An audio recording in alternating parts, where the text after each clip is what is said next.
All right, well, here we are in week 2. And as I mentioned last week, this is actually week 2 of 6. However, we are temporarily breaking it into the front 3 and the back 3. Uh, Last week, we talked high level. We talked theology and philosophy of resource management. If you didn't get a chance to be here for that, feel free to go back. I think it's going to be posted on the church website. When I have more information about it, I'll let you know as far as where that actually is. Today and next week, we're going to be talking about everybody's favorite thing in the world, budgeting. So the way we're breaking it up, the subject of budgeting is vast, and there's a huge amount of information that has been put out about it. And in my humble opinion, a lot of it's good and a lot of it's really bad. So I'm going to try to navigate you through some of what I consider to be the better parts of philosophies on budgeting. And it's really going to be a heavy emphasis on practical tips and tricks as well.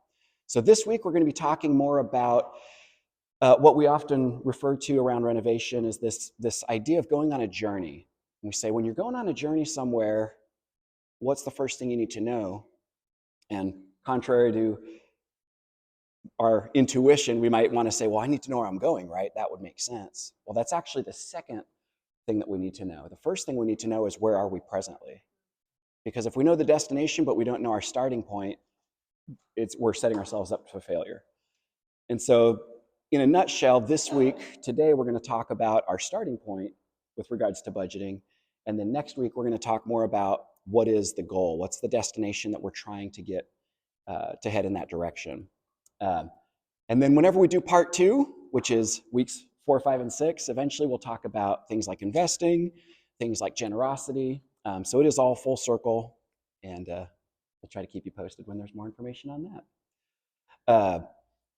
Starting off with a quick recap of last week. We're not really going to rehash hardly anything from last week because, for the sake of time, my goal is to leave time for questions and answers at the end today, which we didn't do last week. So, and we'll see. I might be long-winded like usual. We're out of time, so if that happens, sorry, but at least it's not a surprise. So recapping from last week, we camped out in the parable of the talents, which takes place as part of the Olivet Discourse in the events of Passion Week. It's at the end of Jesus' earthly ministry, before the cross, the resurrection, and so forth. And one of the things that he's teaching and instructing his disciples, and effectively what would become the early church, one of these critical pieces of last teaching that he offers, morning, come on in, is how to be a good steward of the resources that he's entrusted us with. And so this is the parable of the talents. And the big takeaway, and again, if you want to get all the details, go back and watch the VOD. I sounded like a tech person there for a second. It's pretty cool. But your first blanks here in the recap, if you want to fill them in, the lesson from the parable of the talents in Matthew 25 is that God entrusts each of us with resources according to our current capacity, but then expects us to put these resources to work as good and faithful stewards. As our capacity increases, our resources also increase. And again, if you want to go back to last week, getting into more of the nuts and bolts, the weeds of it, you certainly may. But that's just bringing us up to speed and up to date with where we are beginning today. Which brings us to this wonderful question. So then, how can I grow my stewardship skills? And I'm so glad you asked. I've broken it down, today's portion, into 4 simple steps. And when I say simple, I smile and laugh because they're simple in concept, but not necessarily in practice. The first step is to, come on in. The first step is to acknowledge that stewardship and finance management are learnable skills. And that you, yes, even you, can learn them. Those are blanks. Acknowledge that stewardship and finance management are learnable skills and that you can learn them. All right. For Aunt Dawn this morning, we're going to read a little bit of brain-related stuff that's kind of fun. I see that hallelujah hand. So this is just a small excerpt from Cal Newport, his deep workbook. It's kind of fun. It's um, yeah, useful, not super groundbreaking, but it states itself very well. It's very clearly written. But he has this section in towards the beginning of the book that I thought was really interesting, and it's useful. And there's just a few paragraphs here. There are a couple of $5 words. We'll slow down when we get to those, but the rest of it's pretty straightforward. So he's referring to some of these psychologists that he was reading and studying on. And he says these particular psychologists are not interested in why deliberate practice works, but rather they're interested in identifying it as ineffective behavior. In the intervening decades since Erikson, that was one of these psychologists he's referring to, since one of his first major papers on this topic, however, neuroscientists have been exploring the physical mechanisms that drive people's improvements on hard tasks. As the journalist Dan Coyle states in his 2009 book, The Talent Code, these scientists increasingly believe that the answer includes myelin, a layer of fatty tissue that grows around neurons, acting like an insulator that allows the cells to fire faster and cleaner. To understand the role of myelin in improvement, keep in mind that skills, be they intellectual or physical, eventually reduce down to brain circuits. This new science of performance argues that you get better at a skill as you develop more myelin around the relevant neurons, allowing the corresponding circuit to fire more effortlessly and effectively. In other words, to be great at something is to be well myelinated. This understanding is important because it provides the neurological foundation. Say that 5 times fast. Say it 1 time slow. A neurological foundation for why deliberate practice works. By focusing intensely on a specific skill, you're forcing the specific relevant circuit to fire again and again in isolation.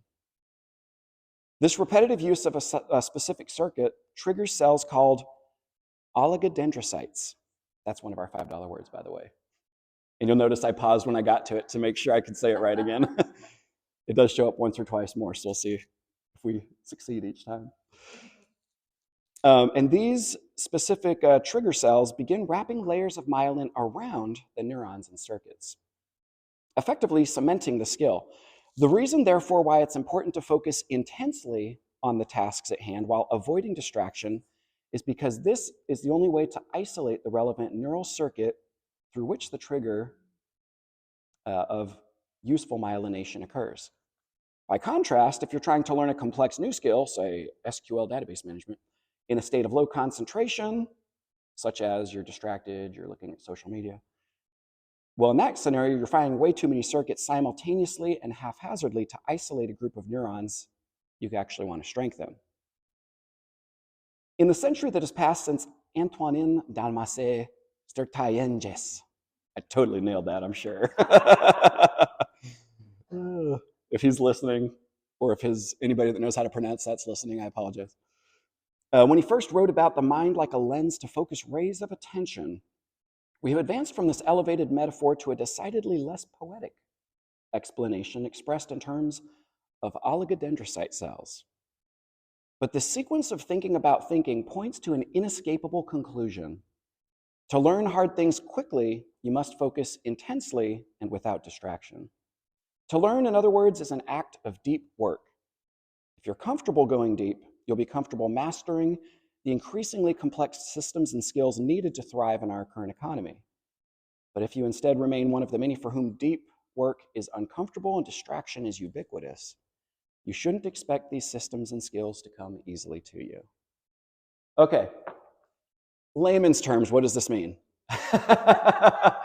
When you filter through the $5 words, what he's saying is basically the way that our brains are designed and the way that they function is that when we focus deliberately and intentionally on any skill, whether that's mental, psychological, or physical, whether that's training or going through cardio, endurance, etc., any skill that we set our mind to training on specifically and deliberately without distraction, we can actually effectively change the set of skills that our body and our mind are capable and proficient within. So in even more simple terms, if you focus on finance and resource management, and you're willing to focus on it and put in intentional effort and time to learning the skills, you can do it. Now, one of the reasons I think a lot of people never really advance in the financial understanding or in resource management in general, one of the major reasons is they're just so used to being distracted. It's like, okay, well, I kind of want to like sort of get better about budgeting, but I don't really want to give up anything that I'm already doing. I don't want to stop my normal routine. I don't want to stop my social media, my social engagements, my whatever it is. Or even if it's just a different kind of reading. They said, I'm reading through this fiction series. It's wonderful. It's not important to me right now to focus on this wholeheartedly. And they kind of just try to glean a few things, but then it doesn't really stick because you're not allowing your brain to actually rewrite itself and to physically change. We also talk about neural pathways. The more that you do a thing, when you establish habits, these habits become over time second nature. When we're trying to break a habit or form a new habit that's contrary to an existing one, you're physically requiring your brain to change shape, which is why it feels like you're up against a brick wall, because you proverbially are. You're trying to take something that is 100% this way, and you're trying to break it and replace it with something else. So it's not just psychological. I will say it is all in your head, but it's not just psychological. It is actually physical and physiological as well. Now, the good news about that is finance management, resource management is a learnable skill. So every single one of us is capable of learning it. You don't have to be born with a natural aptitude for numbers and finance and investing and business and entrepreneurship. Anybody can learn it. So that's step one. We're off to a good start. Step two, and you got a couple of blanks here. Take inventory of your current resources and acknowledge their value. Now we get into some good old classic proverbial wisdom from one of the wealthiest and wisest people who ever lived. And of course, I'm referring to who, Jesse? Yes, sir. So if you have your word with you, I'd encourage you to open up to Proverbs. We'll have a few passages to look up here at different points. Otherwise, I'll read them aloud from the NASB. The first one, you can see actually the first two there are in the handout. So we've got Proverbs 27, verses 23 and 24. And this one I love. So take inventory of your current resources and acknowledge their value. Here, the Solomon, the wise stewardship management resources sage, I guess, proverbian, the one giving the proverb, he says, know well the condition of your flocks and pay attention to your herds, for riches are not forever, and neither does a crown endure to all generations. And then quickly turning over to Proverbs 10:15 for a little follow-up. And this one's not quite as straightforward, but he says, the rich man's wealth is his fortress, and yet the ruin of the poor is their poverty. All right. So you can see I'm not making you wait too long before we jump into the B word. Budget. All right. So what is a budget? Again, there's a huge number of different answers, definitions, descriptions that are available out there. And if you want one, if you like one that's better than this, go for it. But I tried to come up with a simple description or explanation for the word. And so here's your blanks. A budget in simple terms is telling your money or other resources where to go rather than wondering where your money or other resources went. That brings us to our other fun little reading today. I'm going to try to do this with accents and voices. It'll be really funny. All right, so last week I briefly mentioned the book, The Richest Man in Babylon. It's a really fun read. It kind of goes through some very simple but like classic finance management principles. It was written back in the day, but he also was trying to write it from the perspective of an ancient Babylonian. And so there's a lot of intentionally archaic sounding language in it. So this excerpt we're going to read, it actually touches on a couple of points. And this little passage, there's this character that he's created called Arkad. And Arkad is considered the richest man in Babylon who's learned the rules of money and how it works. And the king of Babylon at the time basically approaches him and said, Arkad, would you be willing to teach a class of students who could then in turn teach these principles to the rest of the Babylonians so that we would be a prosperous country? And it's not just a small handful of people that are successful, but it actually, the whole nation could be successful. And Arkad's like, yeah, of course. And so they adjourn this forum of would-be future teachers, that are now currently students. And Arkad, on the first day, he gets up and he says, I'm going to present to you 7 cures to a lean purse. And so this is where we pick up. We're going to touch on the first 2 that he touches on here. And I'm going to try to read it and make it entertaining for you.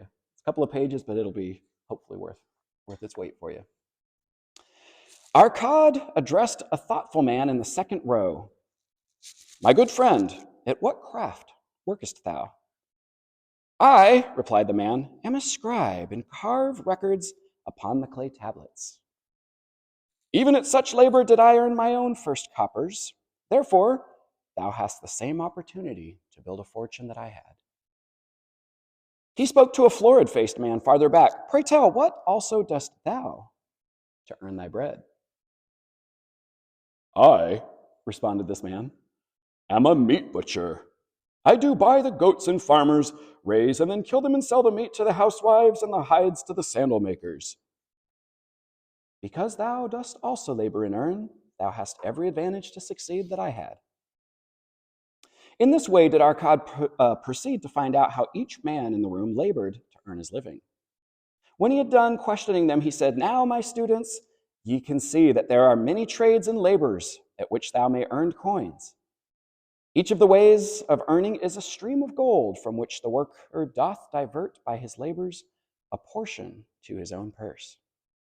Therefore, into the purse of each of you flows a stream of coins, large or small, depending on his ability. Is it not so? Thereupon they agreed that it was so. Then, continued Arkad, if each of you desireth to build for himself a fortune, is it not wise to start by utilizing that source of wealth which he already established? To this they also agreed. Then Arkad turned to a humble man who had declared himself an egg merchant. If thou select one of thy baskets and put into it each morning 10 eggs and take out from it each evening 9 eggs, what will eventually happen? It will become in time overflowing. And why? Because each day I put in 1 more egg than I take out. Arkad turned to the class with a smile. Does any man here have a lean purse? First, they looked amused, and then they laughed. And lastly, they waved their purses in jest. All right, he continued, now I shall tell thee the first remedy I learned to cure a lean purse. Do exactly as I have suggested to the egg merchant. For every 10 coins thou placest within thy purse, take out for use but 9. Thy purse will start to fatten at once, and its increasing weight will feel good in thy hand to bring satisfaction to thy soul. Deride not what I say because of its simplicity, for truth is always simple. I told thee I would tell thou how I built my fortune. This was my beginning. I, too, carried a lean purse and cursed it because there was not within it to satisfy my desires. But when I began to take out from my purse but 9 parts of 10, it began to fatten, and so will thine. Now I will tell thee a strange truth, the reason for which I know not.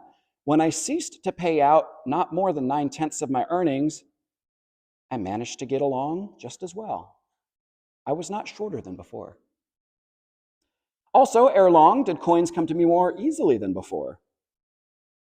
Surely it is a law from the heavens that unto him who keepeth and not spendeth a certain part of all his earnings shall gold come more easily. Likewise, him whose purse is empty does gold avoid. Which desirest thou most? Is it the gratification? Easy for me to say. Is it the gratification of thy desires of each day, a jewel, a bit of finery, better raiment, more food, things quickly gone and forgotten? Or is it substantial belongings, gold, lands, herds, merchandise, income bringing investments? The coins thou takest from thy purse bring the first, but the coins thou leavest within it bring the latter.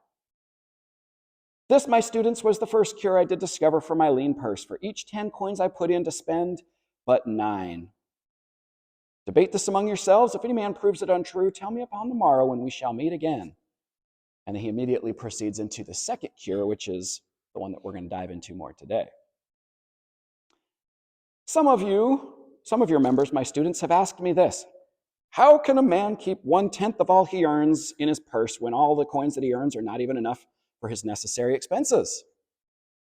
So did Arcad address his students upon the second day. Yesterday, how many of thee carried lean purses? All of us, answered the class. And yet, thou do not all earn the same.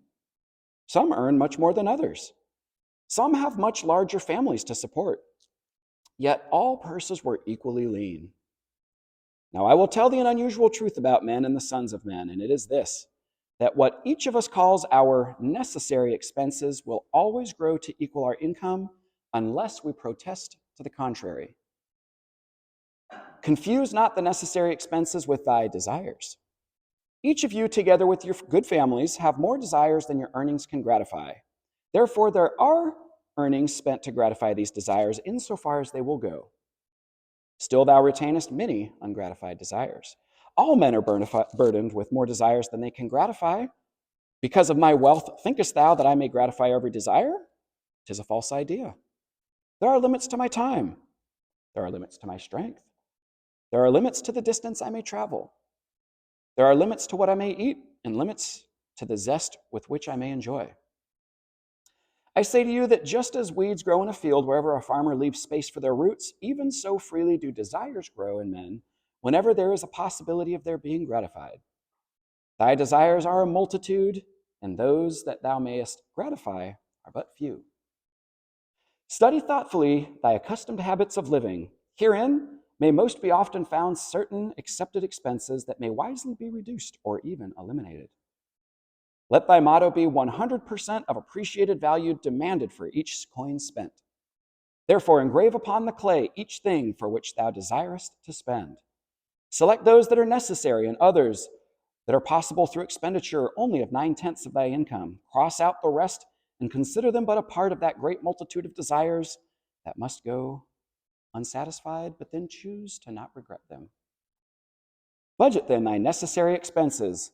Touch not the 1/10 that is fattening thy purse. Let this be thy great desire that is being fulfilled. Keep working with thy budget, adjusting it to help thee. Make it thy first assistant in defending thy fattening purse.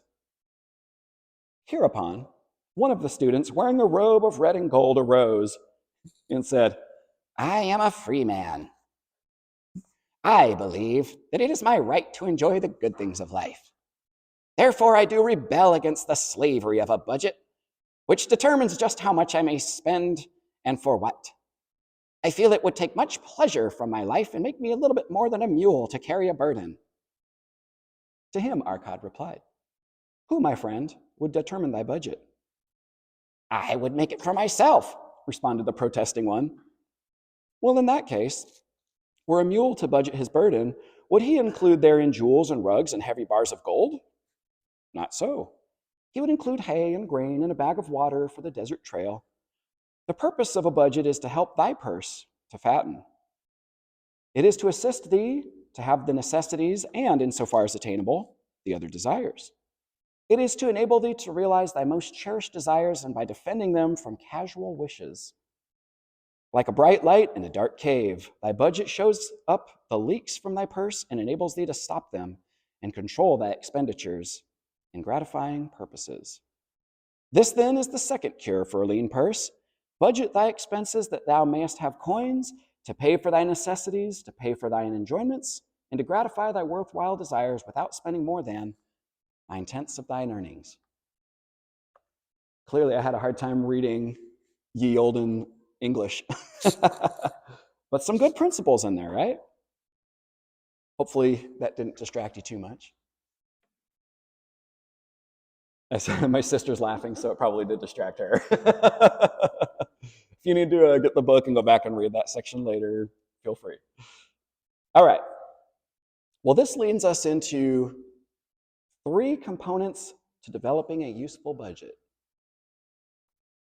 And these I'm not even going to give you blanks to fill in, but if you want to take additional notes, feel free. So the first of the 3 is track your expenses.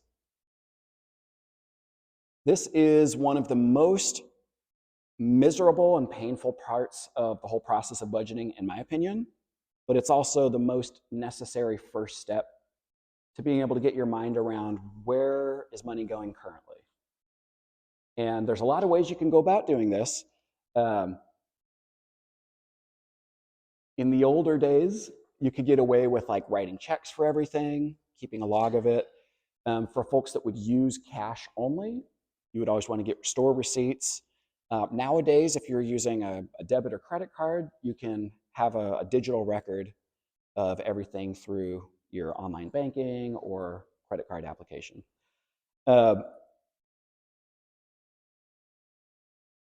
Make sure.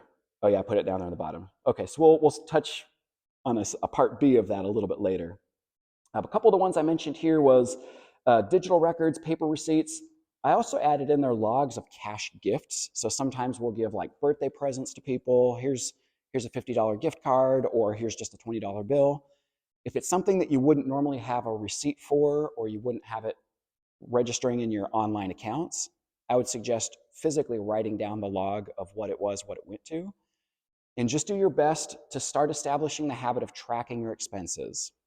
I actually personally enjoy having a set page for each month, and I've categorized the different expenditure categories, but I actually track down everything that I've purchased or spent money in for each of the different categories, and I make an intentional effort to do it physically on paper because, one, it allows my mind to go through the process of evaluating where did this go, and then ultimately to decide, was that worthwhile? Was that an impulsive spend? Was that something I was planning on?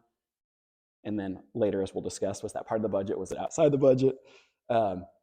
That's one of my only things that I dislike about the ease of bank statements and having everything digitally located in a central location, is that if we're not careful and we're not intentional, we can use that as an excuse to not pay attention to what's happening. But going back to Proverbs, know well the condition of your flocks. So track your expenses. Number 2, organize the information. What costs are your fixed costs? So for example, you might have a regular cell phone bill that, Lord willing, doesn't fluctuate in its cost. You might have a regular internet bill. You might have other things that are these fixed costs and the numbers don't change. They're set from month to month. Maybe that's rent if you're in an apartment. Maybe that's a mortgage if you're in a home. So you know that there's going to be certain numbers that just aren't going to change, and whether you have a banger month and you have a huge income, or if you have a piddly month and it's a low income, you know that these fixed expenses are not going to change. So you start with those, and then you move to your variable costs. And this is going to be most everything that we purchase. So even things like utilities, those ebb and flow month to month. Yeah, so variable cost is going to be most of them, but start to categorize and then recognize which ones change from month to month and which ones are consistent. Next is essentials versus discretionary. So here I would say a few examples. Essentials is going to be things that you need to live. Generally, you need money for food. Everybody needs food.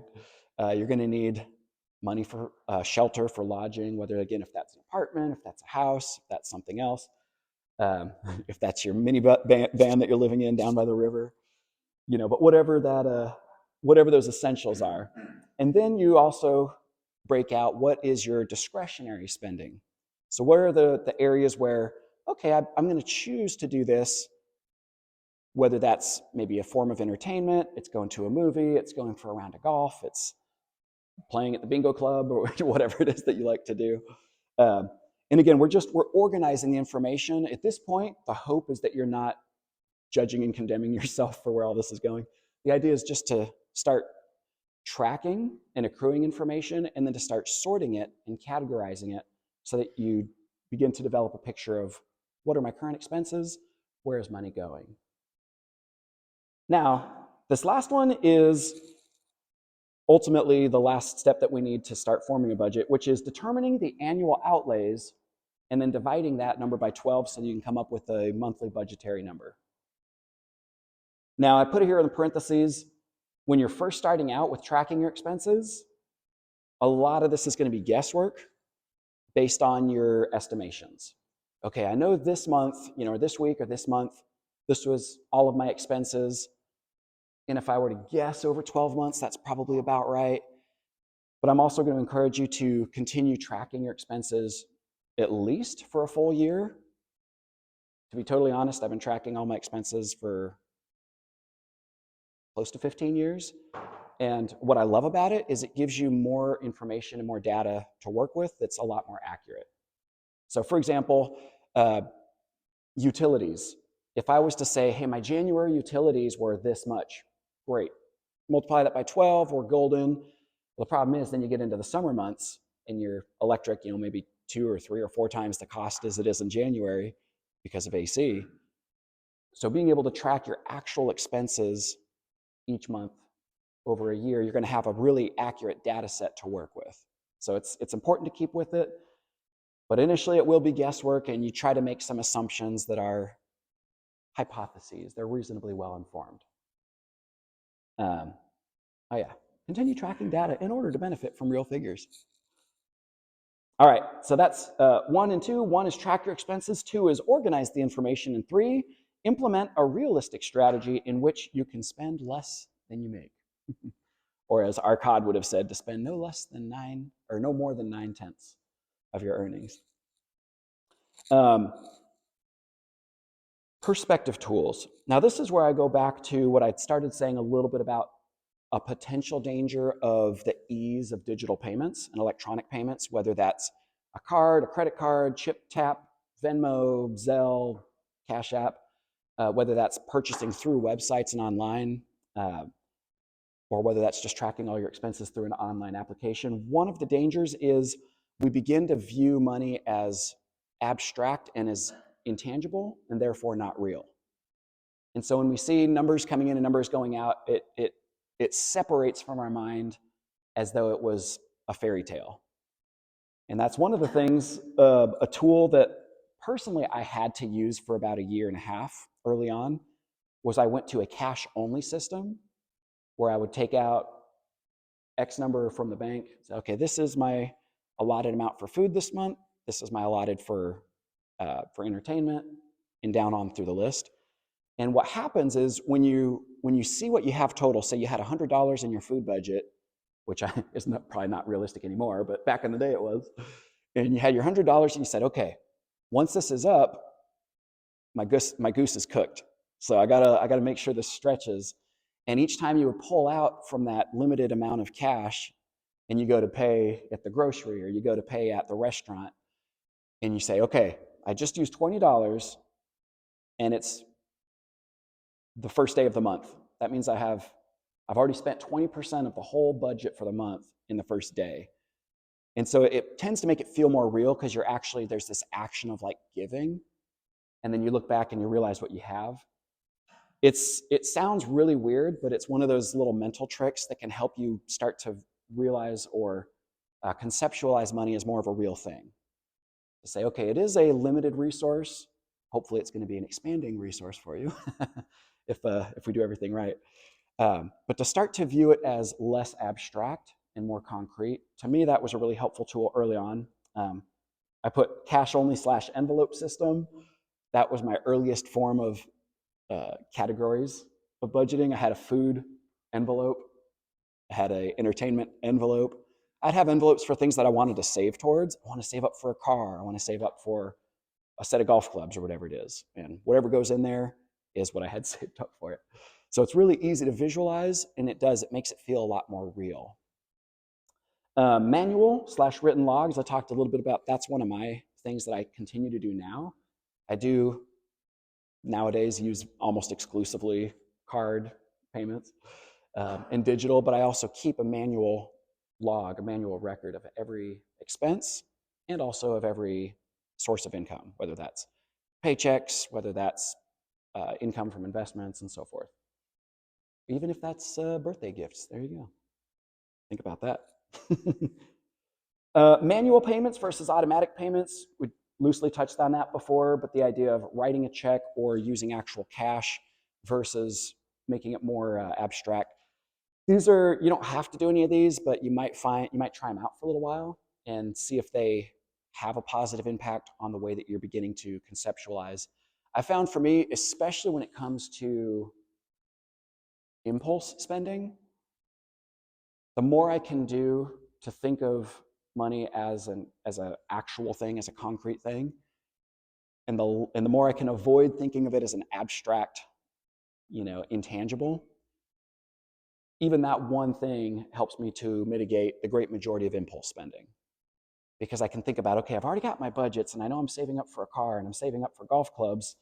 Ooh, this thing is shiny. Let's see, is it in the budget somewhere? Do I want that more than the car or the golf clubs? No, okay, then I don't need it.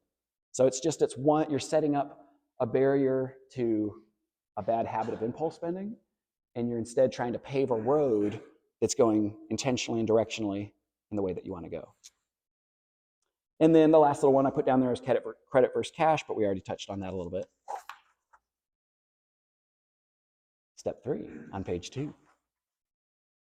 I'm feeling good. We're actually going to have time for questions and answers at the end. This is going well, all according to plan. All right, step 3, commit yourself to diligence. This is your blanks as well. Commit yourself to diligence and willful discipline in this area of your life. I'll have a couple of verses here that might actually be familiar. The first one is Proverbs 21:5, and it simply reads that the plans of the diligent lead surely to advantage, but everyone who is hasty comes to poverty. And then just a couple of chapters over to the left there, 19:4, and this one's interesting. He says, wealth adds many friends, but a poor man is separated from his friends. And as I had reflected on that and the people that I've known on both ends of the spectrum through the years, I found that to be a very true statement. And if you think about it in terms of, we'll have an imaginary person named Joe. And Joe is the guy that shows up to parties when people invite him. And everybody else is bringing food to the potluck, but Joe just kind of shows up. And then as they're having conversations, Joe's the one that's talking about, man, it's hard to make ends meet. I just feel like I need more money. Like there's never quite enough to go around.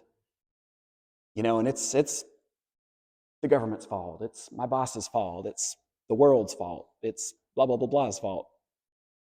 And what happens over time is Joe starts getting invited to fewer parties because nobody's really enjoying the conversation he's bringing. And they realize that he's not contributing to the well-being of the group either. Well, now let's say we've got a guy named, let's say we have a gal named, what's a good girl's name? Sue. Not a boy named Sue, but we've got a girl named Sue.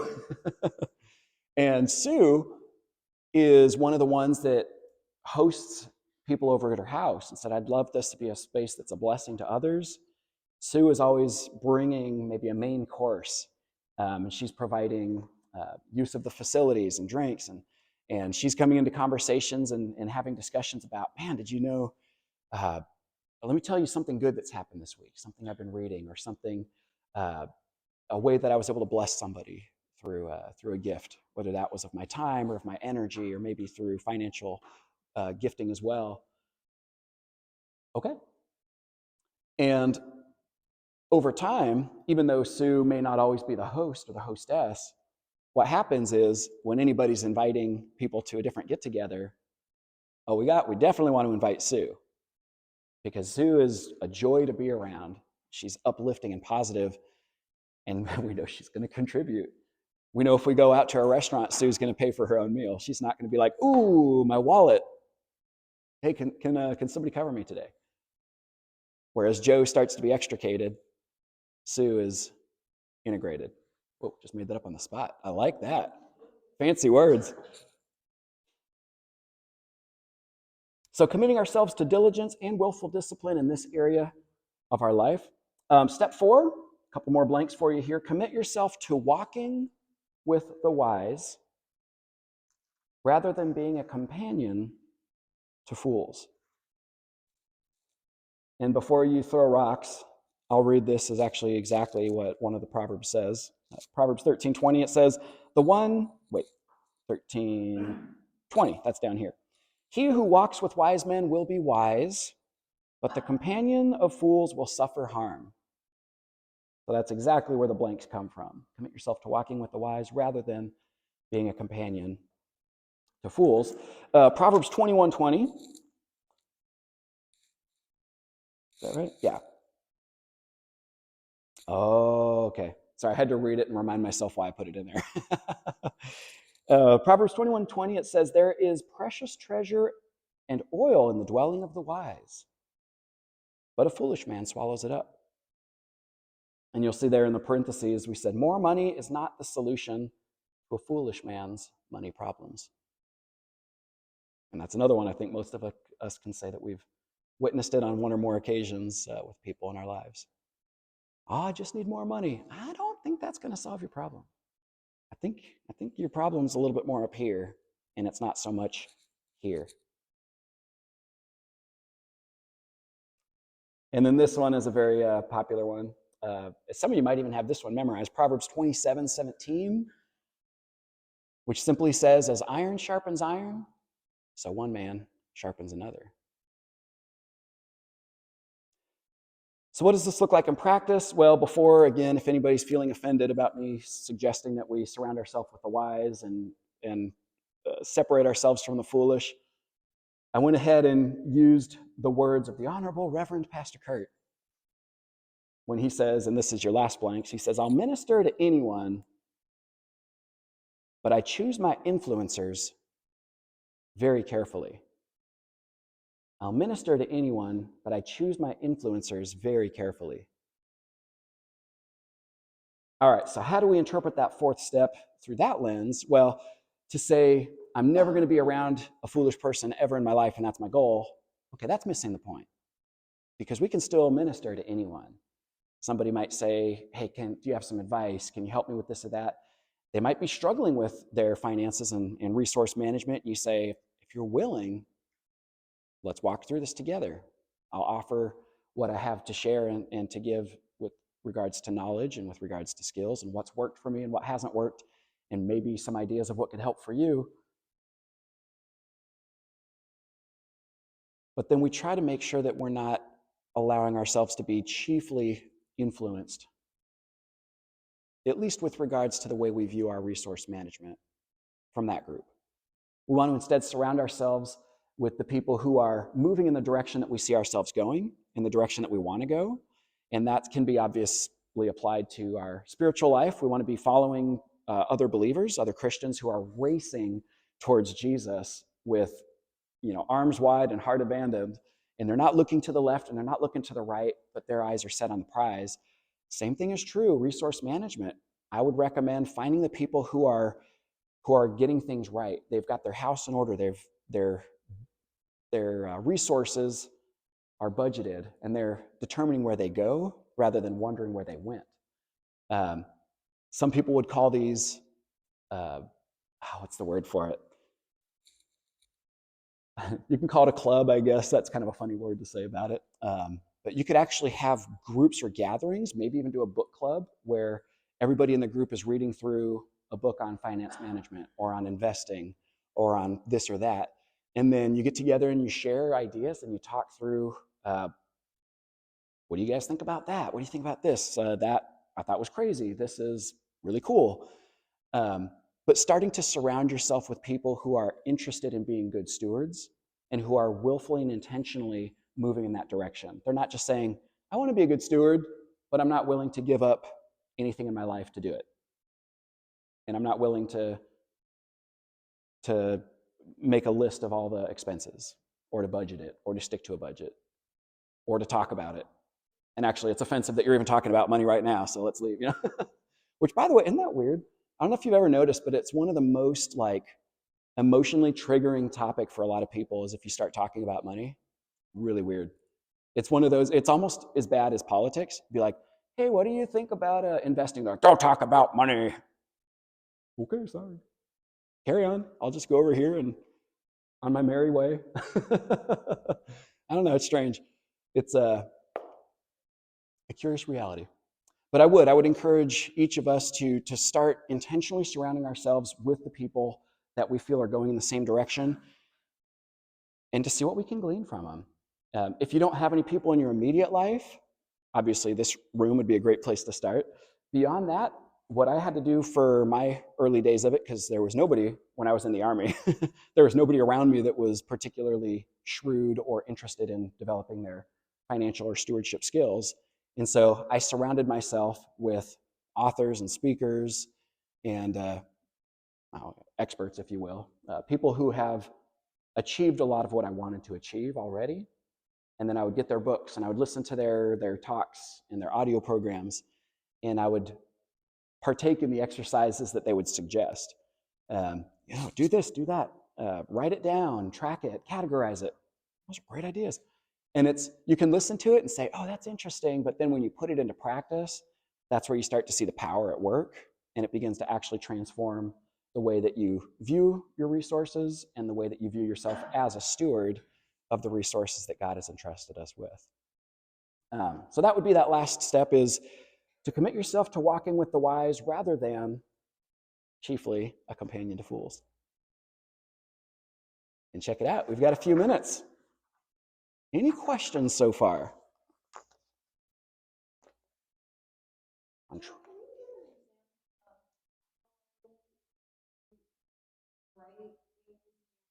Mm-hmm.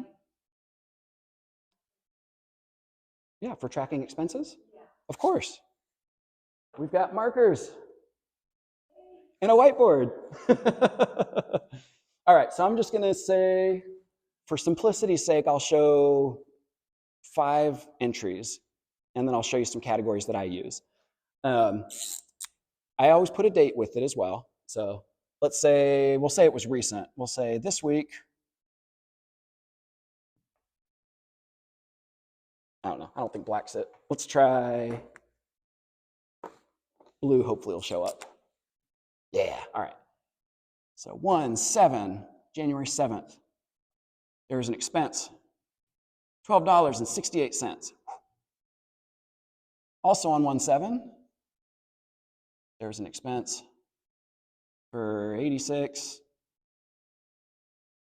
It looks 8% nicer on my paper. 86, we'll say 77. I'm just kind of making up numbers here. We know on the 9th, well, that's when I paid my utilities, and so that was a couple $100. That was, we'll say, it's 218.32. Food, miscellaneous, utilities. And then we'll say 110. Say 20 and 56. I got tired of writing the cents, so we just have dollars here. So let's say, so first I'm just jotting it down. These were 5 days where I spent money. And then I'm going to go through and I'm going to start categorizing it. Okay, this was for lunch one day, this first one. So that's going to be under food. F is for food.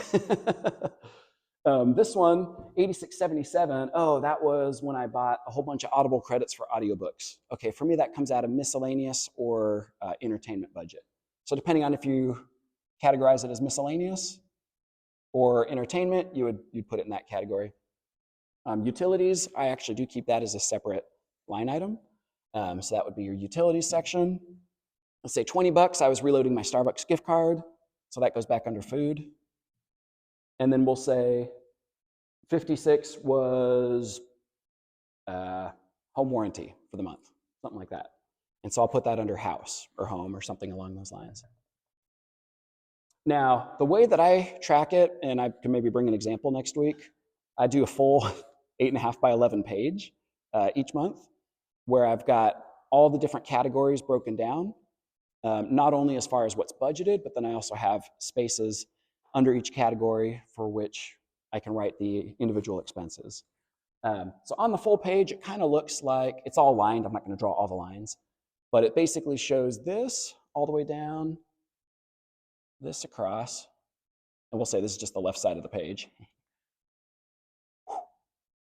So here I always put it, what's budgeted, what's the year to date, what month is it, year, and then what is the expected income, what's the budget for the month, so say whatever, 5,000. Feel free to change that to what's realistic to you. And then on the far right, I do more of like totals per month. So I call this actually paid so far. There's probably other words you could use for it. So far. And then what I'll do is I'll kind of have it broken up like yay, where I've got my kind of necessary and fixed expenses are kind of in the upper portion. And then the variable expenses, things that kind of change and ebb and flow from month to month, I do down lower. So examples of my variables would be like auto or car, fill in a blank with the term that you like. I always have food. I use MISC or miscellaneous. Some people prefer entertainment, or they like to break out smaller categories. For me, miscellaneous is going to be fun stuff and entertainment, but it's also going to be like toiletries and paper towels for the house. So it's kind of a bunch of stuff. So miscellaneous for me works better. And then as we get into, we'll talk a little bit more about establishing the direction you want to go next week. But talking about what are you saving, what are you investing.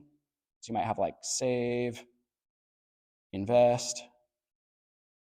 You might have a line item for like healthcare expenses.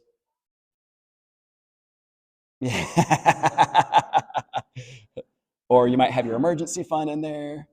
So there's a lot that can go in, of course, that are variable. They're not a set amount each week or each month. Fixed ones, you can get as literal with this or as figurative as you want to be. I started really literal early on, and then I took a lot of liberties and got more figurative with it over time. But I would say, hey, if I know that I'm banking on a $5,000 income this month, for me, it's important. We'll talk about this more in week 6, but I would always put tithe up there, 10%. And then I'll have, mortgage. I do put utilities up there, even though it's technically a variable expense. Phone, internet. I like to sponsor some kids through World Vision, and that's always the same amount every month. So there's different things. This is, I don't know, like half or 2/3 of my actual lines. I have a full page. But then I say, okay, based on this, here's the monthly amount, blah, blah, blah, blah, blah. And you just kind of fill in this whole row with what's budgeted. And then you update it year to date in January. Those numbers are the same, but as months go on, how much have I budgeted for this by June or by October? And so it just gives you kind of a bird's eye view of what you were planning, and then it allows you to start comparing what am I doing versus what I was planning. So you've got those down here. I break out my little sections. I think I do it like this. I don't know, I have all sorts of little sections down here for where I can track expenses. Food, I seem to have the most individual expenses each month for food, so I give that the biggest place. But yeah, you say, okay, I've got miscellaneous. I've got stuff that I'm saving for. I've got house projects. Maybe I've got medical. Maybe Aunt Dawn, yours would be the medical would be here. And then down on the list, you've got your auto expenses and so forth. And then when you're looking at it, you say, okay, auto, I didn't have anything auto, food. I had 2 that were food, and I go down in here and I actually write out, okay, we had $12.68 that day. And then again on the 10th, we had $20. And down on the list with the different categories. So you're starting to place it to where you can see. And like I said, when you first start to do this, if you haven't done a budget before, a lot of this is going to be guesswork. But the good news is you can change it as you need to. As you gather more information and you get more data to work with, you might originally have said, yeah, I only need like $100 for my car each month.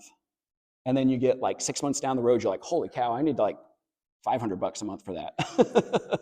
Okay, I need to adjust where that other $400 is coming from. Is that coming from uh, my food budget? Is that coming from my entertainment budget?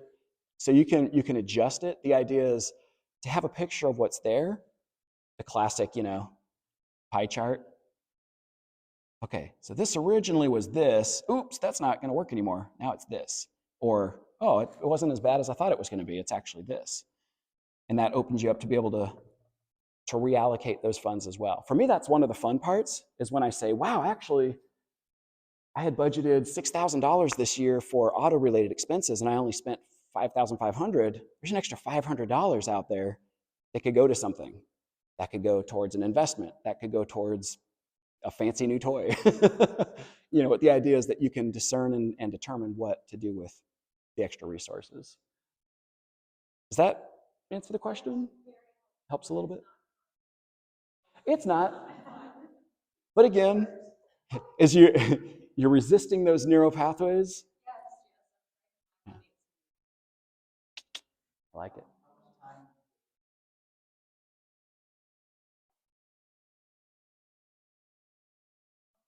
Good question. Um, I'll give you when I was starting out with it, and then I'll give you what it is nowadays to just maintain it, to give you hopefully some hope. When I was starting out, I was developing all this from scratch because I didn't have an awesome class at a church like this. I would say early on, I was probably spending 2-3 hours a week on it. Um, Nowadays, because I've pretty well honed it in over the years, and even if I were to give you my exact layout, you would probably, just because there's different expenses or different priorities or goals in your life, you'd end up wanting to tailor it as well. It's going to take longer initially, but nowadays, tracking, and then I actually do like monthly calculations, and then I tally it up each year as well. On average, I probably put in like 1 or 2 hours a month. So like I don't even do it weekly anymore, hardly ever. Uh, but yeah, so that it just helps me to understand again, where is it going, what what's under, what's over in the budget, so that when I get to the end, I'm not saying like, oh gosh, I'm in debt because I was spending more than I had. The goal is to never be in that position. Now, when we get into investing later on and we talk about how can we make interest work on our behalf rather than being a slave to it to pay it to someone else, uh, interest can be a very good thing. But our goal is to not be, as Solomon would say in the Proverbs, he says, don't be a guarantor to debts. You don't want to be the one that's owing to others in as much as you can help it. And of course, the direction that you're planning to go. You may start off in a position that's horrible. You're like, well, and I was. When I went into the Army, I had, let's say, around $50,000 in debt. Some of that was school loans, a lot of that was credit cards, line of credit stuff. And I'm like, this sucks. It was like the guy on the story. He's like, my regular monthly income is not enough to make my minimum payments. So what do I do? And again, now you're blessed to have a support system to work through those kinds of questions if that applies to you. I didn't, so I had to go to books and pray and weep a whole lot, and eventually came out on the other side and am now in a much better position. So there you go. But yeah, hopefully that helps. More questions? Very quickly, Yeah. how often do you find that it's valuable to revisit your budget? Because there is a too frequent look where you can be neurotic about it and worry too much. And then there's an infrequent amount of time where you can be totally. In your experience, is there a sweet spot where every 3 months, every 2 months, that you realign your budget with? Yeah, how often to realign budget with current circumstances. I'll give a couple answers to that. Um, I'll say some of it's going to depend on how well you can project. Um, if you've been in the same workplace, if you have a relatively consistent income, I think that's going to be a huge factor. If you're in sales or something that's commissions based, or if you're changing occupations, there's going to be a lot of ambiguity. And I think those special circumstances, you might need to revisit it more frequently. Um, or if there's a major life change, you're just getting married, you're just having a kid, you're just getting out of the hospital, something that's significant that was maybe originally unexpected. In those kinds of cases, you might have to do a special revisiting of the budget. In general, if there's not as many surprises that happen, I'll still say when you're first establishing a budget, I would still recommend doing it, revisiting it pretty often. Maybe you revisit it once a month for the first 6 months, maybe the first year. And then as we go, over time, the idea is that you dial it in and you start to realize, okay, where I thought auto was going to be $100, I realized that's not realistic. It needs to be 500 based on what I'm spending. You make a lot of these little adjustments throughout the year. And the idea is that within 6 months to a year, you should have it relatively dialed in to what's realistic. Nowadays, for me, so I've been budgeting, I've had a formal budget that's not nearly as good as the current model, but I've had a formal budget for about 15 years. And I would say the last probably 7 or 8 years, I would only revisit it once a year. It's like, okay, there's going to be a little bit of change. Maybe I'm expecting to have a higher income this year, or I'm expecting to go on an international trip, and that's not something that I do most years, for example. Okay, I need to adjust a few things to plan for that accordingly. But for me nowadays, just revisiting it about once a year seems to be about right. Good question. I found it helpful to flip the budget. Most people make a budget Mm. based on what they earn, but like myself and my wife, we don't have a steady income. So we have to base our budgeting and our habits and our blueprint based on what our, It's really good. and then it really, it changes your whole mindset. Then you're focusing on what you need, and then everything else is kind of off to the side. But do you really need to reload your Starbucks gift card? You should be making coffee at home. There you go. And that's it.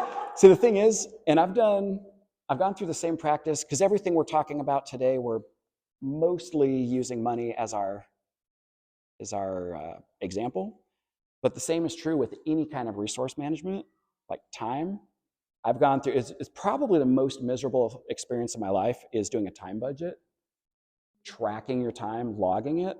It is so uncomfortable, but man, is that ever. She said, that's why I quit my last job. Being able to log, now what's fascinating is, and I've read a lot of books, some of it's the Cal Newport, some of it's Laura Vanderkam. There's a lot of different authors and speakers who've spoken specifically about time management. And they do suggest tracking your time, even if you only can do it for a few weeks, because it's really it's a painful process. But it brings to light so much objective data, and we love to live in a subjective mentality where we're like, hey, I probably spend around 10 hours a week on social media. I probably spend around 60 hours a week at work. I probably spend around this much time in these different areas. And then when you do the time logs, it's like, when I first did it, by the way, I haven't been really on social media in like 10 years. And one of the reasons is because I did a time log and realized how much time I was spending on social media. It was somewhere in the range of like 28 hours a week or so. I'm like, 28 hours a week? Man, that's more than a part-time job. I could learn a skill or do something useful with my life for 28 hours a week. And what did I have to show for those 28 hours a week? Well, in terms of concrete takeaway, not a lot. Because even if I would say, well, there was some relationship building, but man, if I would have taken 8 of those hours in a week and met up with friends for coffee or gone to a family member's house and did a hike together, would have built way more relationship development in 8 hours there than I had in the 28 hours on social media. And so for me, that was like well, that sucks. I guess I'm getting rid of social media. But yeah, doing it with time, doing it with relationship budgeting, crazy idea. Doing it with talent, because that's one of our resources, or work. I consider that one of our resources. How are you cultivating and developing the resource of work within your own life? Um, it's challenging, but man, the benefit on the other side. It goes back to our definition of budget at the beginning. We're telling our resources where to go rather than looking around and wondering where they went. Have you ever wondered where did the day go? Where the time flew? What happened? Well, what if we budgeted and we're intentional? And we'll talk a little bit more about pitfalls next week. Some people over budget everything. That's not the point either. You don't need to say, okay, 15 minutes every day, I'm gonna, do this and that. And then the next 15 minutes, don't make yourself go crazy. That you'll hate your life if you do that. So don't do that. Same thing with budgeting for finances. Try to narrow it down into categories that are reasonable. There's enough distinctiveness about them that it's helpful, but don't say, okay, my audiobook budget every month is this. And then my Starbucks budget every month is this. And my grocery budget, you'll go crazy if you try to go down so many layers. So for me, having, food is distinctly different from a car budget. So there's a little bit of a growing and a development process with it.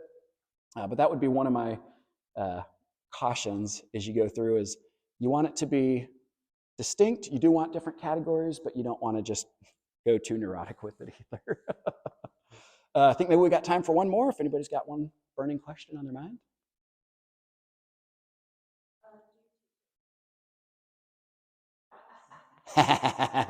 This is it, baby. The question is, do we teach an ADHD budgeting class? I'm not even sure if this is true. Allegedly, when I was in grade school, elementary school, I think they had said I had ADD or ADHD. They may have called it something different back then. I don't remember. We probably all have it today. Yeah. Yeah, but it's like with a lot of things, in my opinion. I know there's going to be, take this with a grain of salt. That's my disclaimer. But I think there's an awful lot that we can do just through intentionality and setting our focus on kind of what Cal Newport was suggesting there, trying to focus deeply on the things that matter and that we want to develop, whether that's skills, sets of knowledge, and doing our best to, in those times of deep focus, to eliminate distractions. Now, here what I'm not saying is eliminate distractions all the time, because in our current world, I actually don't think that's possible. But in those moments where if you said, hey, for this next hour, I have to be focused, I'm going to be going deep in studying on this, for that hour, commit to eliminating distractions. Maybe that means turning off your phone, getting away from the internet. Maybe that means locking yourself in a closet with a little light bulb where you're just studying. But in those focused times, that's where you're going to see the most development and the most rapid changes in your actual brain's neural pathways and such. So, long answer that maybe sort of helped. Aunt Donnie, would you do us the great pleasure of closing us in prayer?